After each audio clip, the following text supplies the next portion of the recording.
FAM es una conferencia internacional que tiene como objetivo brindar ayuda en caso de emergencia y realizar campañas para asegurar un futuro más justo. Mi proyecto se enfoca en el tema de la pobreza. Oxfam define la pobreza como un estado en que la persona tiene escaso poder, falta de acceso a servicios básicos y oportunidades, inmensidad de desigualdades e inseguridades y escasas posibilidades para desarrollarse. En el año 2015, Oxfam publicó un informe titulado Una economía al servicio del 1%. En dicho informe, se declara que en la actualidad estamos viviendo bajo un sistema económico en el que el 1% más rico de la población mundial posee más riqueza que el 99% restante de las personas del planeta. En lugar de tener una economía que esté al servicio de la prosperidad de todas las personas, hemos creado un modelo económico que beneficia solo al 1%. En este documento se menciona que en los últimos años el tamaño de la economía mundial se ha ido duplicando. Las economías indican estar creciendo, pero los ingresos de las personas más pobres en el mundo no siguen este mismo ritmo.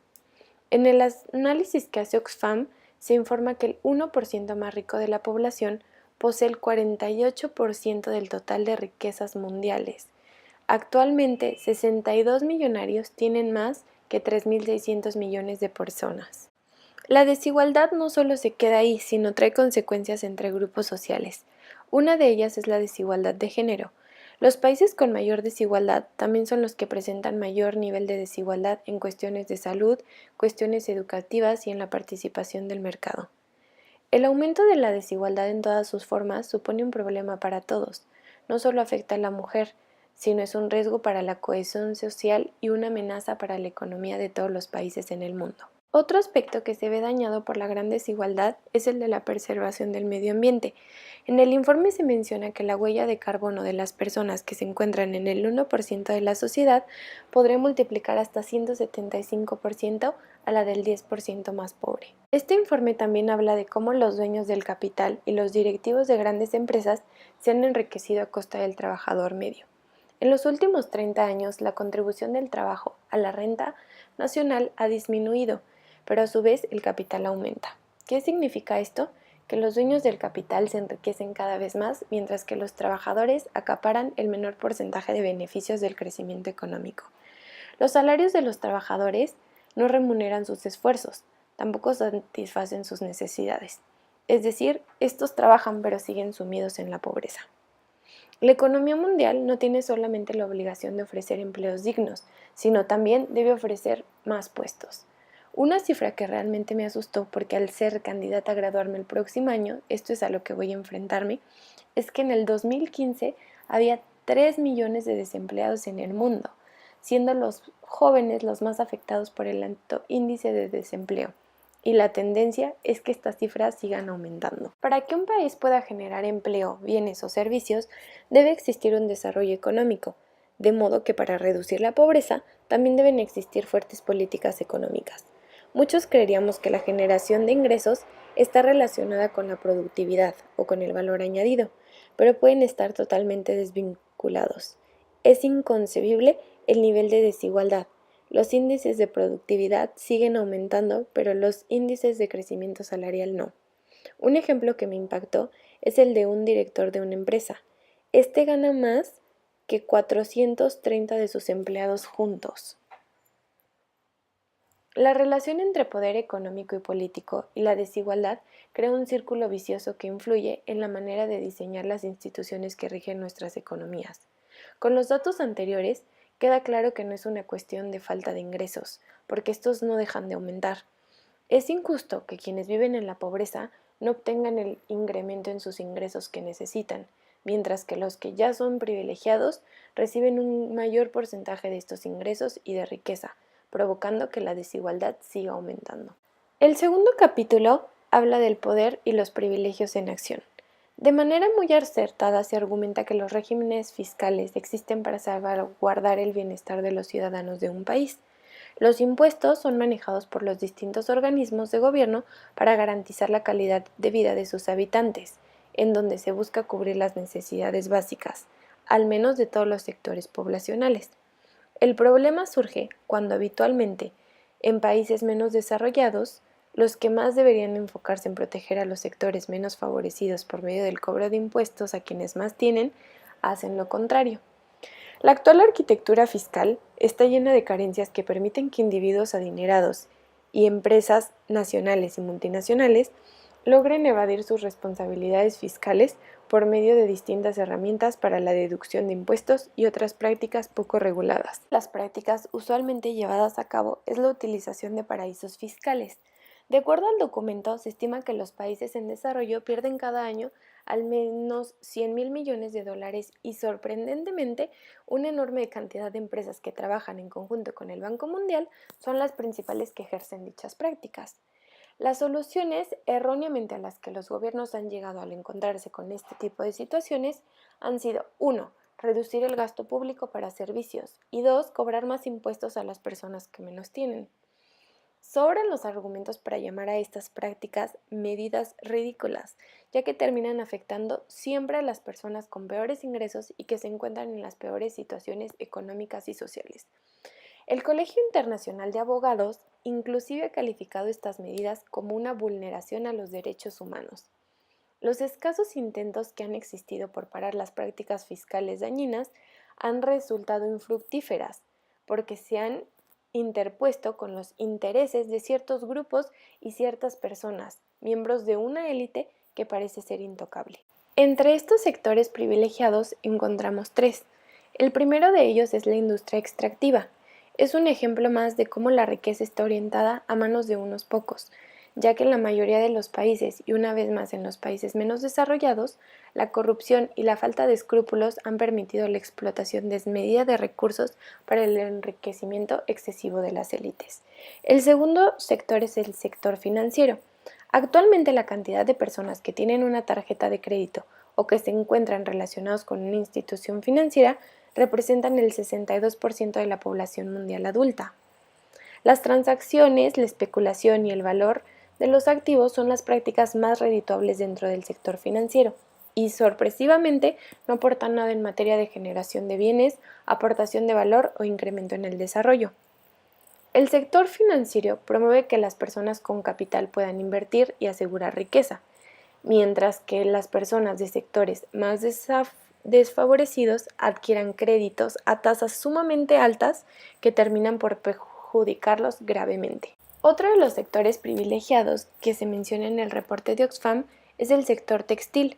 La globalización y el crecimiento del comercio internacional han impulsado a este sector, el cual se caracteriza por los bajos costes de mano de obra. Las grandes marcas aprovechan invariablemente su posición de fuerza para pagar sueldos de miseria. La desigualdad laboral hacia la mujer ha aumentado la rentabilidad del sector, y a pesar de los discursos de muchos y la atención que los medios han prestado al problema, las actividades de este sector siguen desarrollándose. Y casos como el de la fábrica Rana Plaza, en donde murieron 1.134 trabajadores por derrumbe de la fábrica, siguen replicándose. Es necesario, en mi opinión, reconfigurar la estructura del sector, a fin de que la distribución de los beneficios sea más equitativa y que las marcas generen empleos de calidad para las personas que elaboran sus productos. El último tema revisado en este reporte son los monopolios y la propiedad intelectual. La desigualdad se ve agravada por la capacidad de algunas empresas para utilizar el control monopolístico y la propiedad intelectual, manipulando así el mercado para expulsar a sus competidores y poder establecer precios disparados que al final los consumidores tendremos que pagar. Un ejemplo muy claro son las empresas farmacéuticas. Los derechos de propiedad intelectual impiden que otras personas fabriquen los mismos medicamentos, otorgando el control monopolístico a una sola empresa y dándole así el poder para fijar precios y con ello decidir quién compra o no su producto. En conclusión, todos los anteriores han sido ejemplos que explican cómo y por qué estamos viviendo en un sistema económico al servicio del 1% y no del 99% restante de la población mundial. Es evidente cómo este sistema no beneficia a la mayoría de la población, además de también dañar el país. Hoy en día estamos viviendo diversas crisis, entre ellas y muy profundas, la de la desigualdad. Pero Oxfam y yo, al leer este reporte, creemos que la desigualdad no es inevitable. Las acciones y decisiones políticas que se han tomado oyendo solo al 1% han dado como resultado el sistema actual. En lugar de actuar en defensa de la mayoría, de quienes más lo necesitan y lo piden a gritos de desesperación, han actuado a favor de una minoría. Queda muy claro que no es la falta de recursos. Riqueza hay bastante en todo el mundo. Simplemente es ilógico e indignante poder entender que haya tanto en manos de tan pocos. De verdad yo tengo fe en que podemos hacerlo mejor. Tenemos capacidades, recursos, tecnologías, somos seres creativos, tenemos corazón y tenemos ganas de construir un mundo mucho mejor. Como ciudadanos deberíamos estar conscientes de la existencia de estos reportes e interesarnos por leerlos, porque ayudan bastante a abrir el panorama. Creo que puede existir un mundo en el que las personas puedan encontrar un trabajo digno, con condiciones humanas para trabajar y desarrollarse como personas.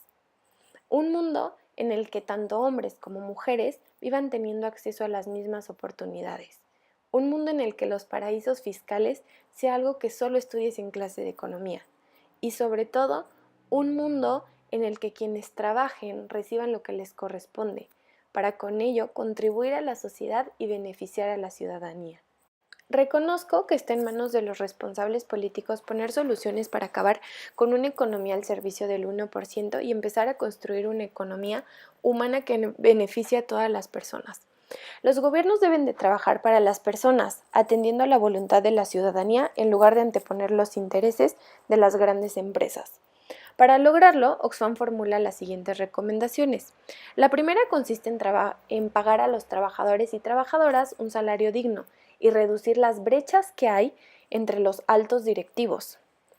La segunda es fomentar la igualdad económica y los derechos de las mujeres. Como vimos a lo largo de este reportaje, las mujeres son quienes más sufren un rezago laboral. El tercero consiste en mantener bajo control la capacidad de influencia de las élites más poderosas. Para mí, esta es una de las propuestas claves.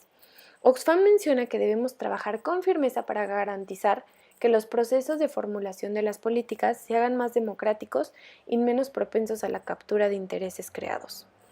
El siguiente es modificar el Sistema Mundial de Investigación y Desarrollo y de fijación de precios de los medicamentos para garantizar el acceso de todas las personas a medicamentos adecuados y asequibles.